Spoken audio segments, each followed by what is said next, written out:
जी नमस्कार दोस्तों, मैं एडवोकेट विजय कुमार राय आपका अपने यूट्यूब चैनल के माध्यम से हार्दिक स्वागत और अभिनंदन करता हूं। मैं रोजाना की भांति आपके समक्ष law legal justice legal awareness के तहत नए नए कानूनी विषयों पर परिचर्चा करने के लिए तत्पर और तैयार रहता हूं। आज का जो विषय हमारा आपके समक्ष है बड़ा ही इम्पोर्टेंट, बड़ा ही महत्वपूर्ण विषय है, जिसमें यह कहा गया है कि नए कानून के लागू होने पर क्या पत्नी को भरण पोषण देना चाहिए, पति कैसे बचे पत्नी को भरण पोषण देने की व्यवस्था में। तो इसी पर परिचर्चा आज मेरी आपके समक्ष है। तो जैसा कि हम लोग जानते हैं कि मैट्रिमोनियल डिस्प्यूट होने पर पत्नियां अक्सर पुराने कानून के तहत घरेलू हिंसा 125 CRPC, मेंटेनेंस और 498A का मुकदमा दर्ज कराती आ रही हैं। अब जो आज का वीडियो मेरा आपके समक्ष है उसमें मैं बात करूंगा कि कैसे रोका जाए और पति मेंटेनेंस देने से कैसे बचे नए कानून की व्यवस्था, कि उसको भरण पोषण न देना पड़े अपनी पत्नी को। तो इसी व्यवस्था में जो चीजें हैं उसी पर मेरा आज आपका वीडियो प्रस्तुत है आपके सामने।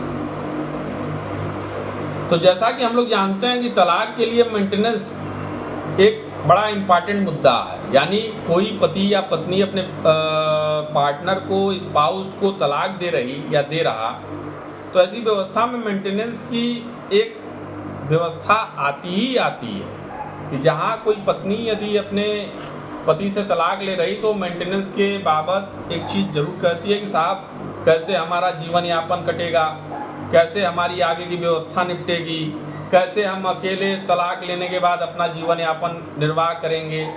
तो इस व्यवस्था में तलाक के जो पिटीशन फाइल होते हैं उसमें मेंटेनेंस देने के लिए स्पष्ट तौर पर कहा जाता है कि नहीं, आपको मेंटेनेंस देना पड़ेगा। अब ये मेंटेनेंस न देना पड़े इसके लिए पति को चाहिए कि वो एबिलिटी टू अर्न वाली व्यवस्था को फॉलो अप कर दे।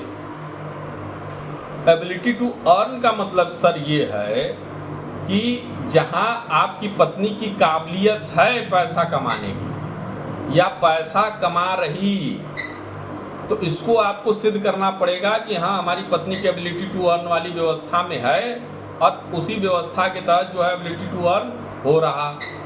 यदि आपकी पत्नी कमासुत है और आपको जानकारी है नहीं कि हमारी पत्नी कमासुत है, तो जैसे एक सिंपल सा उदाहरण आपको देता हूँ कि हमारी पत्नी यदि ये बीटेक है, सपोज दैट यदि हमारी पत्नी बीटेक है तो बीटेक होने की व्यवस्था में एबिलिटी टू अर्न उसके पास है, यानी बीटेक की डिग्री के आधार पर उसको कहीं ना कहीं जॉब मिल जाएगी और अच्छी खासी जॉब मिल जाएगी। तो ये एबिलिटी टू अर्न उसका है। अब ये एबिलिटी टू अर्न वाली व्यवस्था को जब हमने सिद्ध कर दिया एज अ हस्बैंड, तो फिर हमारे पत्नी को हमको कोई मेंटेनेंस नहीं देना पड़ेगा। दूसरा, इस व्यवस्था को आपको सिद्ध करना पड़ेगा कि हमारी पत्नी अडल्ट्री में है, यानी शादीशुदा होने के बावजूद भी वो किसी अन्य पर पुरुष के साथ जो है संबंध में है और अडल्ट्री में और बखूबी अडल्ट्री में है। इसका भी एक व्यवस्था है। बखूबी का एक शब्द है कि संपूर्ण तरीके से वो अडल्ट्री में, सिर्फ फोन पर बात करने से या हाय हेलो करने से ये अडल्ट्री सिद्ध नहीं होती। आपको सिद्ध करना पड़ेगा कि वाकई ये अडल्ट्री में है, तभी जो है आप मेंटेनेंस या भरण पोषण देने से बच सकते हैं।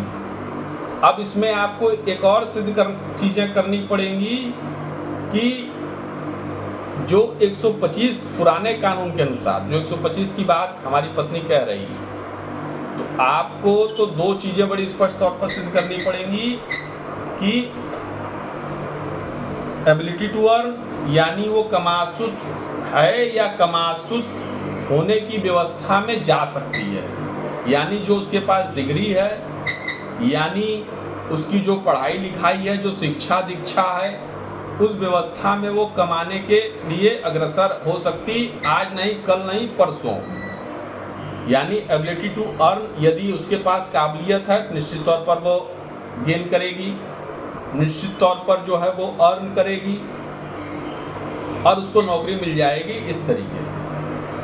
दूसरी बात यह कि यदि वो एबिलिटी टू अर्न में नहीं है तो आपको उसकी शिक्षा दीक्षा को प्रस्तुत करना पड़ेगा कि भविष्य में वो एबिलिटी टू अर्न कर सकती है।